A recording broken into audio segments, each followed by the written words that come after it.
Hello everyone. In my presentation I will talk about the cross-cultural communication and mainly about its problems and how to do it effectively. First, we should think about the definition of culture. And the simplest way to do it is saying that a culture is the set of characteristics, beliefs and values of a particular group of people, defined by everything from language, religion, cuisine, social habits, music and arts. The thing is that these groups aren't always separated in different physical spaces, but even if we think about culture as nationality, nowadays it is also difficult to attach one culture to one country due to the immigration and the easiness to travel through all the world. But the fact that many cultures coexist in one place makes communication between them almost obligatory, but not always easy and effective. A contemporary man which lives in times when traveling from one side of the world to another is at his fingertips, and when emigration to other countries to find a better job, to ensure a better life for the family, or to study in foreign universities is something normal, must therefore possess the ability to communicate with people from other cultures and social groups. And so, cross-cultural communication occurs where someone has contact with persons or any element representing different cultures. We participate in an act of intercultural communication when watching cultural artifacts, talking, staying in the same place, or performing the same activities that the person from the other culture. The problem is that communication between people from different cultures always carries the risk of misunderstanding and then mistakes in interpreting intention and gestures. So when we misperceive something, then we misinterpret it. Consequently, we don't evaluate the speaker's intention properly, and which leads to mistrust. We speak different languages and act according to the standards of each of the different cultures. Since we are children, we grow up in an area of certain rules, behavior and traditions that have a fundamental impact on our way of communicating with people from other cultural areas, and that may seem strange to them, incomprehensible and sometimes too exotic. So in order to communicate effectively, we must know not only the language but also the culture that our interlocutor represents. Human behavior and values are invisible at first sight. What we can see are the person's clothes, or gestures, his words, his tonality. However, what really matters is everything that we cannot see at first sight, that is, his beliefs, his values, his fears, dreams, and everything that you can see here in this structure.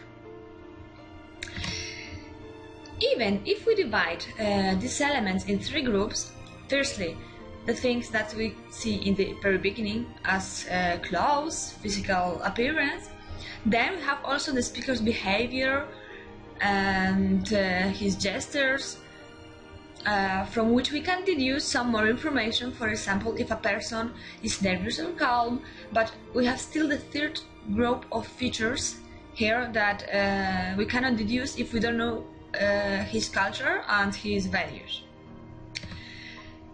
So the intrinsic or inseparable element in the process of communication is the preserving and assigning social norms to it, which are accepted or rejected depending on the cultural background. For example, while in Spain cheating on school exam is maybe natural behavior for students and teachers, and the fun actually is who will be smarter in this competition, the teacher catches him or the student succeeds. But in the USA, such behavior is regarded as highly reprehensible even among classmates, and snitching on a cheating person is the most righteous behavior. In Poland, another example, the obedience of children to adults is appreciated and rewarded. While Americans also appreciate it as well, they above estimate the aspiration of children for independence and ability to oppose parental protectiveness. These are examples of the functioning of social norms and values that influence the different representatives of cultures with similar conditions. So, as we can see, despite the common branch of civilization, the world is still divided by cultures, whose guardians are societies of individual states and civilizations. This is reflected, among other things, also by non-verbal communication, which can result a dangerous tool in the hands of incompetent interlocutors. Nodding the head forward for a Spanish means yes, for a Bulgarian it's a negation. To form the letter O made with the thumb of a forefinger for American is a gesture of satisfaction and okay, or in England also, but for Hispanics an offensive sexual gesture. Also, for example, giving our hand to an Italian in a farewell, instead of getting a handshake, like in Britain, we will receive a kiss on both cheeks. Or holding another man's by a Saudi is a symbol of mutual respect, and in non-Muslim countries it is a clear symbol of homosexual relationship. Gestures of welcome have also its own pronunciation depending on the nationality. Germans and French shake their hand once or twice, British from 3 to 5 times, and the Americans even to 7 times. While Americans seem too sentimental to Germans, Germans are perceived as cold. And it is important to keep in mind too that we can safely recognize as friendly a touch of the Indians, Turks, Italians, Greeks, Spanish, Russians, but in no way we should thus proceed with the Germans, Japanese, British and Scandinavians, who strongly prefer distance in relationship with the participants. Eye contact during a conversation will be more willingly kept by residents of the Mediterranean countries, in contrast to the Japanese and Scandinavians. Or in greetings with a kiss, we can also find characteristic features of the representatives of the different countries. Scandinavians have enough with 1 kiss on the cheek, the French and Spanish 2, while Belgian and Polish 3. And what happens with the hands while talking? Well, Italians and Spanish gesticulate vividly and raise their hand to the sky in the expression of their speech. What is the opposite of British and Germans, who stand as paralyzed in one position during the conversation. This is the specificity in relationships is presented by the Eastern cultures, for example, the Japanese, for whom handshakes and kisses are alien, and what is more, they consider it a rudeness. The element to recognize the hierarchies is a nod. A person of higher rank bows slightly, a person of lower status much lower. And for these reasons, especially in contact with the Japanese, you must keep an impeccable attire, including shoes, which are carefully washed during the mutual exchange of bows. The most exhaustive research on this subject was made by Geert Hofstede, a Dutch sociologist who, examining the relationship between organizational culture and national culture, identified 4 main dimensions of national cultures. Here we can see the 5th one.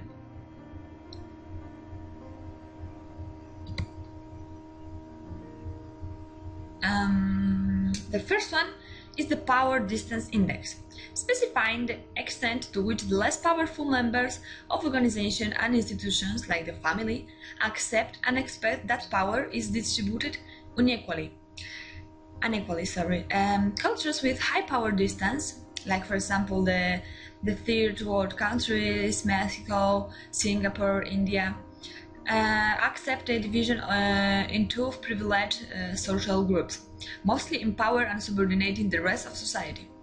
People prefer obedience and tend to form cliques and closed groups. Agreements is what really matters. On the other hand, there are cultures that endorse low power distance, like the Scandinavian countries, New Zealand or United Kingdom, which expect and accept power relations that are more consultative or democratic. The second dimension of research is individualism and collectivism, indicating the degree to which individuals are integrated into groups. In individualistic culture like USA, Canada, or UK, Scandinavian countries, the stress is put on personal achievements and individual rights. People are expected to stand up for themselves and their immediate family and to choose their own affiliation. In collectivist cultures, like for example Japan, Venezuela, Colombia, Taiwan, individuals act predominantly as members of a lifelong and cohesive group or organization. People have large extended families which are used as a protection in exchange for unquestioning loyalty. The third dimension is femininity and masculinity, reflecting the distribution of emotional roles between the genders. Masculine cultures' values are competitiveness, assertiveness, materialism, ambition, and power, whereas feminine cultures place more value on relationships and quality of life. In masculine cultures, the difference, like here, Japan, Italy, Mexico, the differences between gender roles are more dramatic and less fluid than in the feminine cultures like Scandinavian countries or Netherlands, where men and women have the same values emphasizing modesty and caring. As a result of the taboo on sexuality in many cultures, particularly masculine ones, and because of the obvious gender generalizations implied by Hofstede's terminology, this dimension is often renamed by users of Hofstede's work, for example, to quantity of life versus quality of life. Another dimension is uncertainty avoidance index, reflecting a society's tolerance for uncertainty and ambiguity. People in cultures with high uncertainty avoidance, like Belgium or Japan, tend to be more emotional. They try to minimize the occurrence of unknown and unusual circumstances and to proceed with careful change, step-by-step planning and by implementing rules, laws and regulations.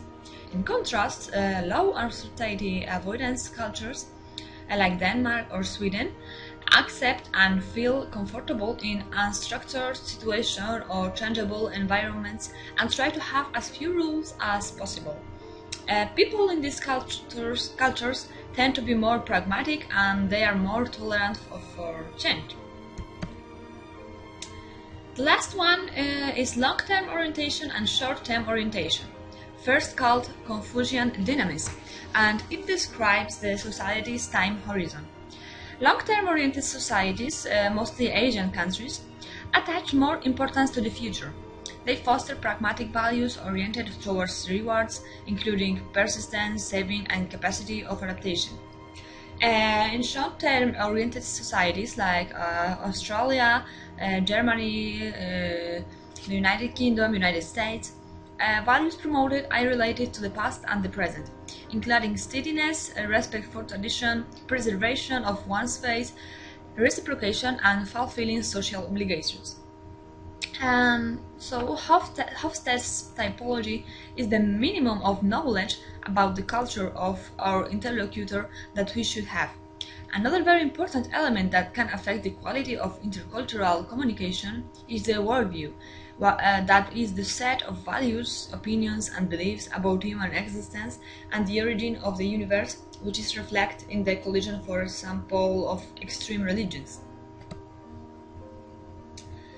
So, for all this, we can keep in mind some of the strategies that are necessary for an effective cross-cultural communication, like these 10 strategies that we can see in this graphic. And defining the concept of cultural diversity as the existence of a group or organization whose members differ from one another in terms of gender, age, or nationality.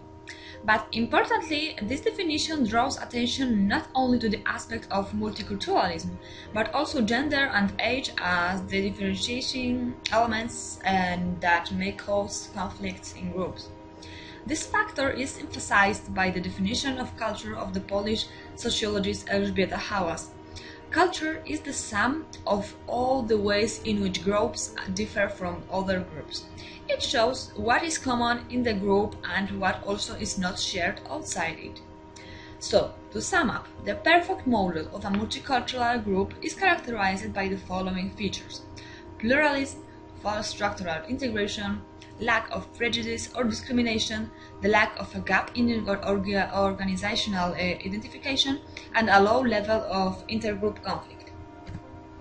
So, as we have told, there are also things to avoid in order to achieve this effective communication.